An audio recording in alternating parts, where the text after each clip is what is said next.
باللہ من الشیطان الرجیم بسم اللہ الرحمن الرحیم۔ قرآن کریم میں بیان شدہ واقعات اور قصص میں سب سے بڑا قصہ موسیٰ علیہ السلام کا ہے۔ آپ اللہ کے اولو العزم رسول تھے۔ آپ کا قصہ قرآن کریم کی 73 سورتوں میں جا بجا پھیلا ہوا ہے۔ 73 سورتوں میں پھیلے ہوئے قصے کو یکجا کرنا آسان کام نہیں۔ ایسے واقعات کی جزیات کو قرآن و حدیث کی چھلنی میں سے گزارنا انتہائی ضروری ہے، تاکہ ہر بات قرآن اور حدیث سے منطبق ہو جائے اور ان کے نزول کا منشا اور تقاضا بھی پورا ہو جائے۔ تو آئیے سنتے ہیں قصہ سیدنا موسیٰ علیہ السلام کا۔ اللہ تعالی سورۃ القصص آیت 1 تا 3 میں فرماتے ہیں، شروع اللہ کے نام سے جو بڑا مہربان نہایت رحم والا ہے۔ تا سین میم، یہ روشن کتاب کی آیات ہیں۔ ہم آپ کے سامنے موسیٰ اور فرعون کا صحیح واقعہ بیان فرماتے ہیں ان لوگوں کے لیے جو ایمان رکھتے ہیں۔ ان آیات میں اہل ایمان کے لیے نصیحت اور یاد دہانی ہے، جبکہ انہی آیات میں فاسق، نافرمان اور کجرا لوگوں کے لیے ڈراوا اور وعید ہے۔ موسیٰ علیہ السلام اللہ تعالی کے مخلص پیغمبر ہیں۔ انہیں اللہ سے ہم کلام ہونے کا شرف بھی حاصل ہے۔ اللہ تعالی نے آپ کا ذکر خیر سورہ مریم آیت 51 میں ان الفاظ میں فرمایا ہے، اس قرآن میں موسیٰ کا ذکر بھی کیجئے جو چنا ہوا اور رسول اور نبی تھا۔ آپ کا نسب نامہ اس طرح ہے، موسیٰ بن عمران بن قاہس بن لاوا بن یعقوب بن اسحاق بن ابراہیم علیہ السلام۔ آپ کے اور یعقوب علیہ السلام کے درمیان زیادہ فاصلہ نہیں۔ موسیٰ علیہ السلام سانولے رنگ کے تھے، کافی تنو مند اور لہیم شہیم تھے، قوت اور ہمت والے تھے، حتیٰ کہ بعض نے لکھا ہے کہ ان میں 10 آدمیوں کی طاقت موجود تھی۔ آپ کی زبان میں لکنت تھی۔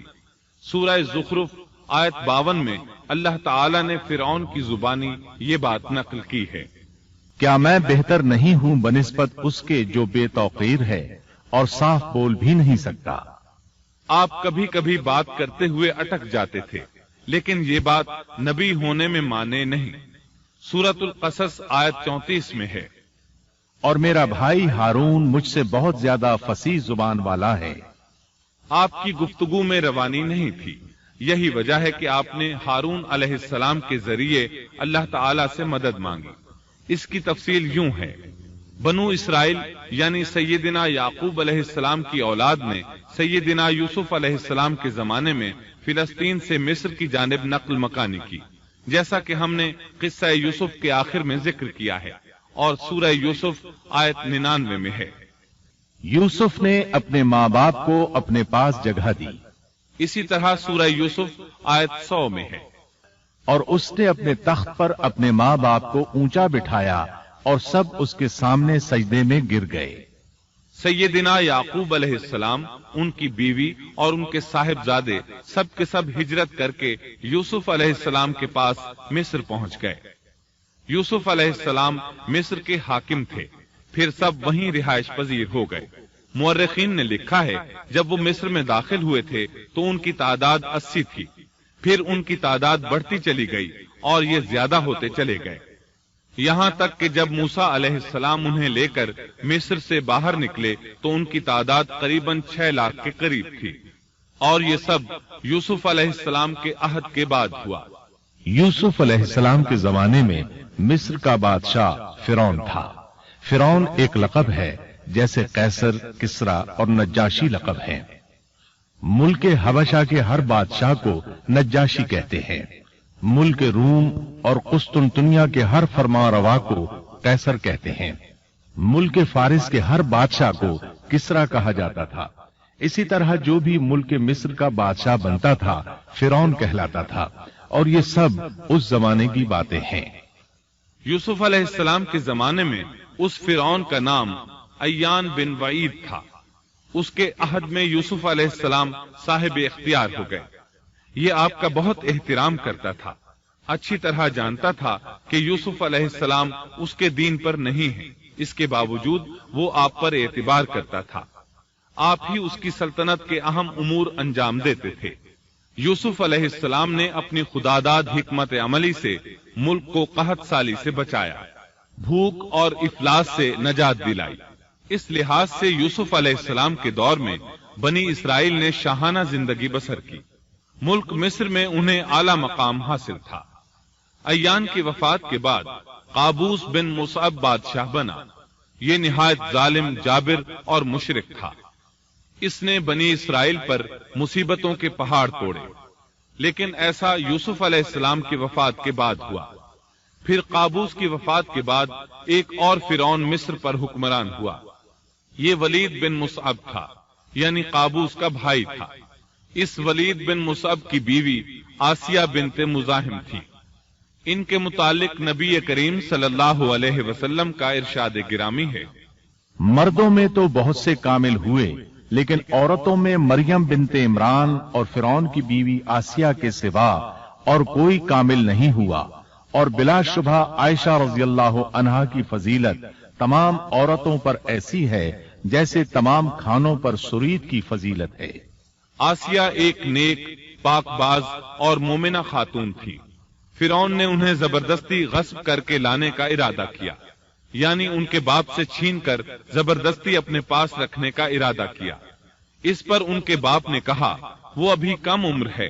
فرعون بولا نہیں، وہ کم عمر نہیں ہے، تو اس کا نکاح حق مہر کے عوض میرے ساتھ کر دے۔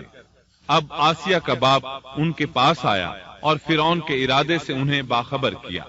انہوں نے کہا میں ایک کافر سے کس طرح شادی کر سکتی ہوں؟ اس پر فرعون نے پورے خاندان کو ہلاک کرنے کی دھمکی دی۔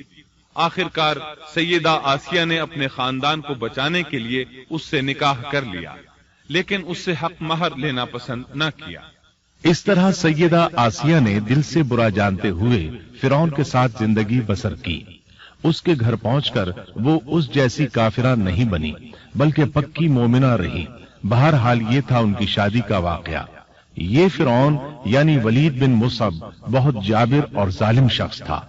ظلم و جبر کی ان آخری حدوں کو پہنچ گیا تھا جن تک شاید انسانوں میں سے کوئی بھی نہ پہنچا ہوگا، یہاں تک کہ اس نے رب ہونے کا دعویٰ کر دیا۔ وہ اللہ تعالیٰ کا انکار کرتے ہوئے کہا کرتا تھا، فرعون کہنے لگا اے درباریوں، میں تو اپنے سوا کسی کو تمہارا معبود نہیں جانتا۔ اور وہ یہ بھی کہتا تھا، کہنے لگا تم سب کا رب میں ہی ہوں۔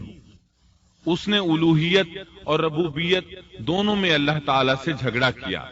اللہ تعالیٰ سورۃ القصص آیت 4 میں فرماتے ہیں، یقیناً فرعون نے زمین میں سرکشی کر رکھی تھی اور وہاں کے لوگوں کو گروہ گروہ بنا رکھا تھا، اور ان کے ایک فرقے کو کمزور کر رکھا تھا، اور ان کے لڑکوں کو تو ذبح کر ڈالتا تھا اور ان کی لڑکیوں کو زندہ چھوڑ دیتا تھا۔ بلا شک و شبہ وہ تھا ہی فساد کرنے والوں میں سے۔ اس نے لوگوں کے گروہ اور جماعتیں بنا رکھی تھی۔ فرعون کے زمانے میں بنی اسرائیل سب سے حقیر اور کم درجہ قوم تھی۔ فرعون نے انہیں حد درجے ذلیل اور بے عزت بنا رکھا تھا۔ سبھی کو معاشرے میں نچلے طبقے میں شمار کیا جاتا تھا، جبکہ مصر میں یہی لوگ شاہانہ زندگی گزارا کرتے تھے۔ فرعون نے اعلان کرا رکھا تھا کہ بنی اسرائیل سب کے سب غلام ہیں۔ وہ ان سے زر خرید غلاموں کی طرح مزدوری لیا کرتا تھا۔ ان کی عورتوں سے لونڈیوں، باندیوں جیسا برتاؤ کیا جاتا تھا۔ وہ جو چاہتا تھا ان سے کرتا تھا۔ اس نے یہ حکم اپنی رعایا میں عام دے رکھا تھا۔ مصر کے باشندے اعلیٰ درجے کے لوگ سمجھے جاتے تھے، وہ قبطی کہلاتے تھے۔ فرعون نے بنی اسرائیل کو غلام اور محکوم بنا رکھا تھا اور انہیں ہر طرح سے کمزور کر دیا تھا۔ اللہ تعالیٰ سورۃ القصص آیت 4 میں فرماتے ہیں، اور اس نے ان میں سے ایک فرقے کو کمزور کر رکھا تھا۔ بنی اسرائیل اس ذلت سے نجات پانے کا انتظار کر رہے تھے، اور اس کی وجہ یہ تھی کہ انہیں ایک بشارت ملی ہوئی تھی۔ اس کے مطابق ان کا نظریہ تھا کہ فرعون کے گھر سے ایک بچہ نکلے گا جو انہیں نجات دلائے گا، اور یہ بھی بیان کیا جاتا ہے کہ یہ بشارت انہیں اس طرح ملی تھی کہ خود فرعون نے خواب دیکھا تھا کہ بیت المقدس سے آگ نکل کر مصر کی جانب بڑھتی چلی آ رہی ہے۔ وہ آگ مصر میں موجود تمام لوگوں کو جلائے ڈالتی ہے، مگر اس آگ سے بنی اسرائیل کے گھر محفوظ رہتے ہیں۔ فرعون نے اس خواب کی تعبیر کاہنوں سے پوچھی، وہ کاہن اس کے نزدیک عالم تھے۔ انہوں نے خواب کی تعبیر یہ بتائی کہ بنی اسرائیل میں ایک بچہ ایسا پیدا ہونے والا ہے جس کی وجہ سے مصریوں کی ہلاکت ہوگی۔ یہ تعبیر سن کر فرعون ڈر گیا، تب اس نے ایک خوفناک حکم جاری کیا، بنی اسرائیل میں جو بچہ پیدا ہو اسے قتل کر دیا جائے۔ اللہ کی قدرت دیکھیے کہ ہارون علیہ السلام اس سے پہلے پیدا ہو چکے تھے اور موسیٰ علیہ السلام کی والدہ امید سے تھی۔ فرعون نے اپنا حکم یوں جاری کیا تھا کہ اگر ان کے ہاں بیٹے پیدا ہوں تو انہیں قتل کر دو، بیٹیاں پیدا ہوں تو انہیں زندہ چھوڑ دیا جائے۔ چنانچہ ایسا ہی کیا جانے لگا، ہر نومولود بچے کو قتل کیا جانے لگا، بچیوں کو چھوڑ دیا جاتا۔ یہ تھا بچوں کو ذبح کرنے کا حکم جو بنی اسرائیل میں شروع ہوا۔ اس کا طریقہ انہوں نے یہ اختیار کیا کہ ہر حاملہ خاتون کی نگرانی شروع کر دی۔ دایا عورتوں کے ذمے یہ ڈیوٹی لگائی کہ حاملہ مستورات کی اطلاع دیں گی، اور جو دایا اطلاع نہ دیتی اسے بھی قتل کر دیا جاتا۔ اس طرح فرعون اور اس کے وزیروں کو ہر نومولود سے باخبر رکھا جاتا تھا۔ ان دنوں سیدنا موسیٰ علیہ السلام کی والدہ اپنے حمل کے ابتدائی دنوں میں تھی۔ انہوں نے اس بات کو چھپائے رکھا اور دایا کا کام کرنے والی عورتوں سے بھی خود کو چھپائے رکھا، یہاں تک کہ درد ذہ کا وقت آ پہنچا اور انہوں نے بچے کو جنم دیا۔ اس بارے میں سوائے قریبی لوگوں کے کوئی نہیں جانتا تھا۔ بچے کی پیدائش کے بعد وہ فکر مند رہنے لگی۔ حمل کے دنوں میں تو انہوں نے خود کو چھپا لیا تھا، اب بچے کو کیسے چھپائیں؟ پھر بھی اپنی پوری کوشش کرتی رہیں، یہاں تک کہ ان کے پاس اللہ کا حکم آ گیا۔ یہ حکم اللہ نے ان کے دل میں ڈالا تھا، یعنی القاء کیا گیا تھا۔ یہ وہ وحی نہیں تھی جو پیغمبروں پر آتی ہے۔ سورۃ القصص آیت 7 میں ہے، اور ہم نے موسیٰ کی ماں کو وحی کی کہ اسے دودھ پلاتی رہ، اور جب تجھے اس کی نسبت کوئی خوف معلوم ہو تو اسے دریا میں بہا دینا، اور کوئی ڈر خوف یا رنج غم نہ کرنا، ہم یقیناً اسے تیری طرف لوٹانے والے ہیں اور اسے اپنے پیغمبروں میں بنانے والے ہیں۔ مطلب یہ تھا کہ جب تفتیش اور تحقیق شروع ہو یا خطرات بڑھ جائیں تو اسے دریا میں ڈال دیں۔ امام اسمعی رحمت اللہ علیہ نے ایک بچی کو چند اشعار گنگناتے سنا تو کہنے لگے ان اشعار میں کتنی فصاحت ہے۔ اس بچی نے ان کی بات سن کر کہا، اللہ تعالیٰ کے اس فرمان کے بعد کوئی فصاحت باقی نہیں رہ گئی۔ اس آیت مبارکہ میں بیک وقت 2 خبریں، 2 احکام، 2 حکم امتناعی اور 2 بشارتیں ہیں، یعنی ہم نے موسیٰ کی ماں کو وحی کی کہ اسے دودھ پلاتی رہے، یہ 2 خبریں ہیں، اور جب تجھے خوف محسوس ہو تو اسے دریا میں بہا دے، یہ 2 حکم ہیں۔ کوئی خوف نہ کھا اور کوئی غم نہ کر، یہ 2 امتناعی حکم ہیں۔ ہم یقیناً اسے تیری طرف لوٹانے والے ہیں اور اسے اپنے پیغمبروں میں سے ایک پیغمبر بنانے والے ہیں، یہ 2 بشارتیں ہیں۔ اور پھر واقعی تلاش شروع ہو گئی، بنی اسرائیل پر سختی کی گئی۔ موسیٰ علیہ السلام کی ماں نے اللہ کے حکم کے مطابق بچے کو صندوق میں رکھا اور دریا میں چھوڑ دیا۔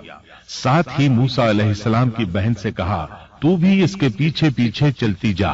چنانچہ وہ دریائے نیل کی موجوں میں چلے اور ان کی بہن کنارے کنارے چلی، اپنے بھائی کی نگرانی کرتی جا رہی ہے کہ دریا میں ڈالنے کے بعد کیا بنتا ہے۔ اللہ تعالیٰ سورۃ القصص آیت 11 میں فرماتے ہیں، موسیٰ کی والدہ نے ان کی بہن سے کہا، تو اس کے پیچھے پیچھے جا، تو وہ اسے دور ہی دور سے دیکھتی رہی اور فرعونیوں کو اس کا علم بھی نہ ہوا۔ صندوق بہتا ہوا فرعون کے محلات کے قریب آن ٹھہرا۔ محلات دریائے نیل کے کنارے تھے۔ اللہ تعالیٰ سورۃ القصص میں فرماتے ہیں، آخر فرعون کے آدمیوں نے صندوق اٹھا لیا، آخر کار یہی بچہ ان کا دشمن ہوا اور ان کے رنج کا باعث بنا۔ اب وہ اس کی بھلائی چاہ رہے ہیں، لیکن وہی فرعونیوں کے لیے وبال جان بننے والا تھا۔ اللہ سورۃ القصص آیت 8 میں فرماتے ہیں، کچھ شک نہیں کہ فرعون اور حامان اور ان کے لشکر تھے ہی خطا کار۔